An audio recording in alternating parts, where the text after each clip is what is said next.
This station stays on the air because of people like you who subscribe, who watch, and who contribute. So that guy there can get paid. So thank you very much.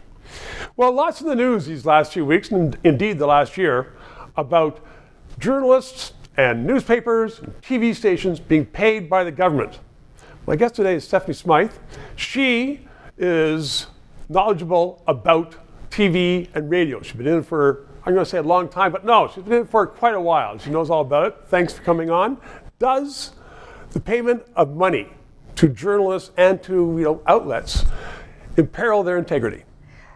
I would say it does not. I think for a true journalist, it is what is keeping journalists alive. Journalism alive right now. What's a true journalist? You're saying somebody who has principles, you're right. But if someone says, well, I'd rather get paid and tweak the story a little bit.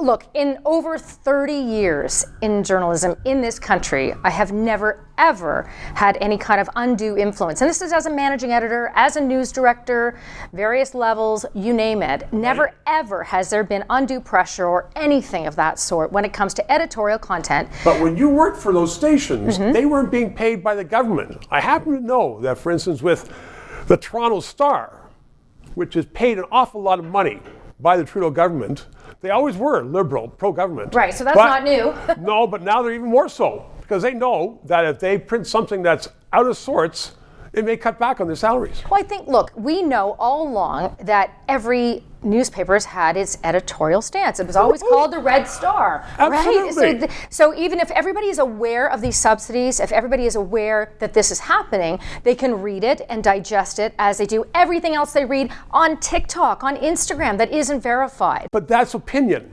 So if there's news, though, and they leave something out of the news, which may be critical, then that impacts a person's opinion, doesn't it? I think a good journalist has balance in those articles. So that is what we rely upon, a journalist having balance in articles. And I happen to believe in it. And I happen to believe in this organization of journalists at the Star, the Globe, the Sun, National Post, right? At all of those so I don't think they can all be bought as easily as everybody wants us to believe. They can't all be bought, but I think that some are. And I was going to say at intro, when I was saying that I want to say you're a journalist for a long time, but I didn't want anybody to say, well, how long? So you've already said it yourself, 30 years. You started when you were 10 years old. Yes, so that's all good. Now, so do you think then that the fact that people are, notwithstanding what you're saying from the inside, people are saying that stories are slanted?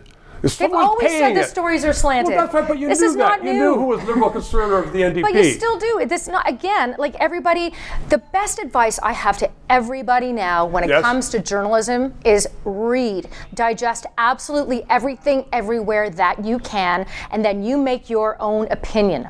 And that includes online, that includes in print, you name it. Why are you smiling at me like that? No, I'm just saying that is great advice. Yeah, just read it all and then make an informed decision, go weigh how much you believe in this or that, but at least it's out there. 3 minutes. Thank you very much, Steph. From your comments, I know many of you appreciate the fact that this is where you can get an analysis that you're not going to get in that old school news. Canada needs more informed voters. Please ask your friends to subscribe, and don't forget PayPal. God, let's get paid.